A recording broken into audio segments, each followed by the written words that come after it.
ইলেকশনের পরে ইজতেমা অনুষ্ঠিত হবে। মনে করেন নির্বাচন যদি ফেব্রুয়ারির প্রথম 15 দিনের ভিতরে হয়, তাহলে রমজানও তার হচ্ছে না, রমজানের পরেই হতে হবে। না, মার্চ হবে না, মার্চে তো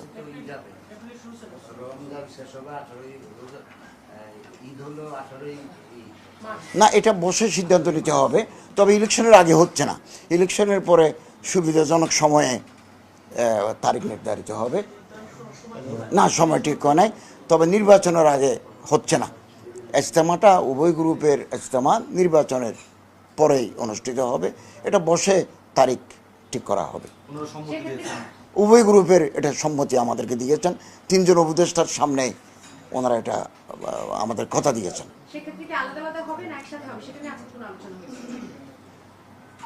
একসাথে হওয়ার সুযোগ নাই, পরিস্থিতি এমনভাবে গড়াইছে যে আলাদা আলাদাভাবে হবে, পৃথকভাবে হবে। নির্বাচন যদি পিছিয়ে যায় তাহলে কোন সময় হবে সেটা? নির্বাচন তো আপাতত পিছানোর কোনো লক্ষণ নাই। নির্বাচন তো ফেব্রুয়ারির প্রথম পক্ষে, প্রথম 15 দিনের ভিতরে করার জন্য সরকার একেবারে প্রতিশ্রুতিবদ্ধ, এভাবে কাজ করে যাচ্ছে। নির্বাচন পিছানোর এই মুহূর্তে কোনো পরিকল্পনা নাই। যদি এরকম কোনো পরিস্থিতি দেখা দেয়, আমরা আবার বসবো, কথা বলবো কি করা যায় তখন। এখন আমরা নির্বাচন সঠিক সময়ে হবে এভাবে আমরা এগুচ্ছি, এবং নির্বাচনে আমেজও শুরু হয়ে গেছে। প্রার্থী নির্বাচন বিভিন্ন দলের মধ্যে, প্রতীক বরাদ্দ, নির্বাচনের প্রার্থী, এগুলো চলছে।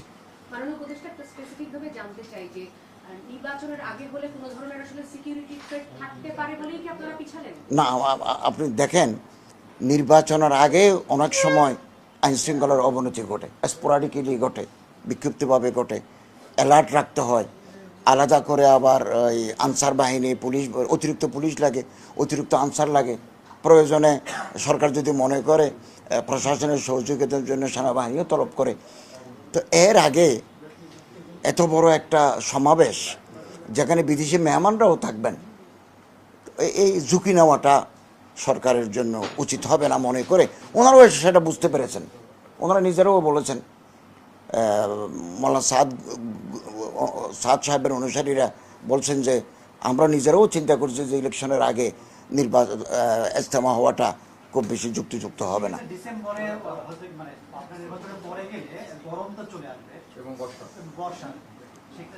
না, ডিসেম্বর তো এখন তো মনে করেন নভেম্বরে সাধারণত শীত নামে, এখনও তো শীত আমাদের দেশে নামে নাই। তো এটা বিশেষ পরিস্থিতির কারণে একটু পিছাচ্ছে, এই আর কি। ভারতের হুগলিতে একটা বিশ্ব ইজতেমা হচ্ছে এবার, যেখানে তারা সরকারিভাবে বলছে যে প্রতি বছর বাংলাদেশে হয়, এবছর ভারতে হবে। সেটা আপনাদের গোচরে আছে কিনা এবং সেটা নিয়ে ভাবছেন কিনা? সেটার নামও বিশ্ব ইজতেমা দেওয়া হয়েছে। এটা তো আমি জানি না যে হুগলিতে কারা করছেন। এমনি সারা দুনিয়াব্যাপী তো ইজতেমা হয়, উভয় গ্রুপের হয়। এই তো আগামী এই মাসেই তো পাকিস্তানের রায়বেন্ডে, লাহোরের রায়বেন্ডে বড় সম্মেলন হয়। এটা হয় ওলামা গ্রুপদের। আর মৌলানা সাদ সাহেবের অনুসারীদের এগুলো হয় ভারতের বিভিন্ন জায়গায় হয়, আরঙ্গাবাদে হয়। ওনারা কয়েকদিন আগে কানাডাতেও করছেন, মার্কিন যুক্তরাষ্ট্রেও করছেন, ব্রিটেনেও করছেন। উভয় গ্রুপ সারা দুনিয়াব্যাপী ওনারা ইজতেমা করেন। বিশ্ব ইজতেমা নাম হয় কিনা সেটা আমার জানা নাই। হুগলিতে হচ্ছে, হতে পারে, এটা ভারতের বিভিন্ন জায়গায় হয়। যদি নির্বাচনের পরে হয় তাহলে কোন গ্রুপ কখন করবে এটা কোনো না, এখনো সময়সীমা নির্ধারিত হয় নাই। নির্বাচনের পরে হলে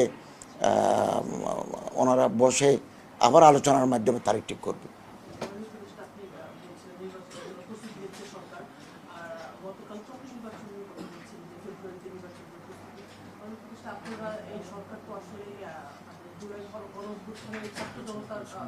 আন্দোলনের ফলে সেই জন্য আপনি তো ক্যাবিনেটের সদস্য। তো নির্বাচন ফেব্রুয়ারিতে হচ্ছে, সময় আছে 3 মাস। যেই দলের অভ্যুত্থানের মধ্যে এই সরকার হলো, সেই গতকাল ঐক্যমত্য কমিশনের 30 অক্টোবর শেষ হলো, তারা এখনো সাইন করলো না। আসলে কি নির্বাচনের পথে যাচ্ছে রাজনৈতিক দলগুলো? আপনার কি মনে হয়? আমার তো মনে হয় নির্বাচনের দিকে আমরা যাচ্ছি।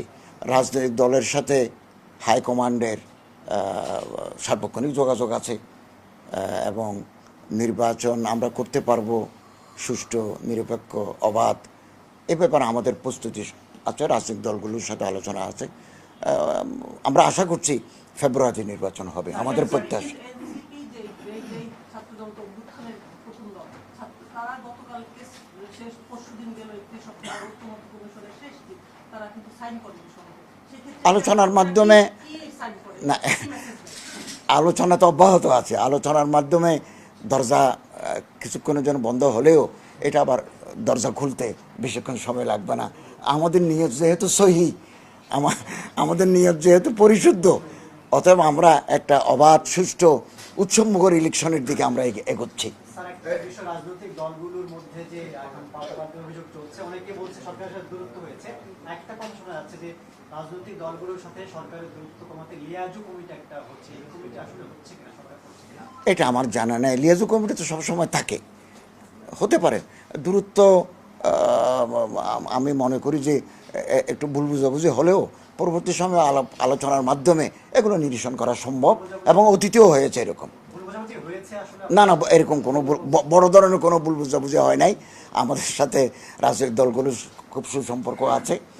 শেষ করেন স্যার। হ্যাঁ, এইটাই। আচ্ছা, এই বিষয় নিয়ে বিএনপি বলছে যে এটি প্রতারণা করেছে সরকার ঐক্যমত্য কমিশন। এখানে আসলে সরকার জুলাই শুরুতে কোন দিকে যাচ্ছে, এই বিষয়ে আপনাদের উপর সংসদে বৈঠক করেছে। এটা মনে করেন আগামী দিনে আলোচনার মাধ্যমে আমরা এই যে কথাগুলো আছে যে এটা আমরা নিরসন করতে পারবো ইনশাআল্লাহ। মাননীয় উপদেষ্টা, একটি বিষয় ডক্টর জাকির নায়েক বাংলাদেশে আসার কথা শোনা যাচ্ছে। আসলে সরকার এই বিষয়ে জানেন কিনা? ভারতও এই বিষয়ে ইতিমধ্যে কথা বলেছে, যে তারা জানিয়েছে যে তিনি ফেরারি আসামি।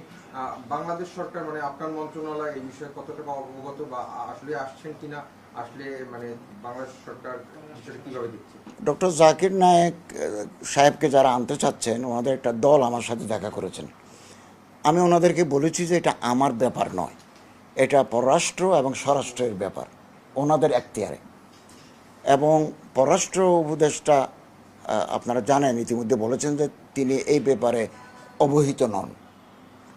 তো কোনো বিদেশি মেহমান যখন কোনো দেশে আসে, এটা পররাষ্ট্র এবং স্বরাষ্ট্র ডিল করে থাকে। ওনাদের সিদ্ধান্ত নিতে হবে ওনার ব্যাপারে। আমি তো ধর্ম উপদেষ্টা হিসেবে আমি কোনো এখতিয়ার রাখি না, সিদ্ধান্ত আমি দিতে পারি না। এটা দেবেন স্বরাষ্ট্র, কোনো ল অ্যান্ড অর্ডার জড়িত কিনা, বা পররাষ্ট্র যিনি আছেন তিনি দেবেন কিনা, এগুলো ওই দুই মন্ত্রণালয়ের ব্যাপার, আমার এখতিয়ার আসে না। আপনাদের সম্মতি আছে কিনা আপনাদের কোনো মন্ত্রণালয়ে? না, আমার সম্মতি অসম্মতি বড় কথা নয়। কোনো মেহমান বাংলাদেশে আসবেন, সেটা দেখভাল করবেন স্বরাষ্ট্র এবং পররাষ্ট্র। আমার পছন্দ অপছন্দ বড় কথা নয়। ওনারা যদি পারমিট করেন তাহলে তিনি আসবেন। থ্যাংক ইউ স্যার, শেষ করেন। ধন্যবাদ আপনাদের সবাইকে, ধন্যবাদ জানাই।